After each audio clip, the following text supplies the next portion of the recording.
পর্ব ২ অতীতের ছায়া। সকালে ডাক্তার আসার পর রোগীরা কাল রাতের কাহিনী বলতে লাগল।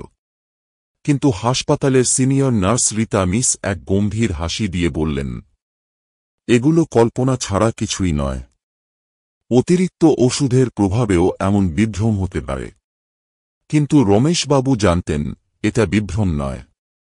তার চোখের সামনে দাঁড়িয়েছিল সেই নার্স। ওয়ার্ডের এক প্রবীণ কর্মী, বৃদ্ধ পরিচ্ছন্নতা কর্মী রঘু, চাপা গলায় বলল, আপনারা জানেন না বাবু, এই ৩ নম্বর ওয়ার্ডে একসময় এক নার্স মারা গিয়েছিল। নাম ছিল শীলা দিদি। সে অনেক বছর আগে এক রাতে এখানে ডিউটি করছিল। এক রোগী আচমকা উন্মাদ হয়ে ওর গলায় ছুরি চালিয়ে দেয়। প্রচণ্ড রক্তক্ষরণে সেখানেই মারা যায় সে। তারপর থেকে রাতের দিকে এই ওয়ার্ডে অনেকেই ওকে দেখতে পায়।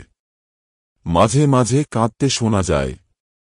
এই কথাগুলো শুনে রোগীদের শরীরে কাঁপুনি ধরল। সন্ধ্যা হতেই সবাই আতঙ্কে কুঁকড়ে গেল। রাত বাড়তেই জানালায় ঠক শব্দ হতে লাগল। এবার একসঙ্গে সবাই দেখল ওয়ার্ডের এক কোণে নার্স শীলা দাঁড়িয়ে আছে।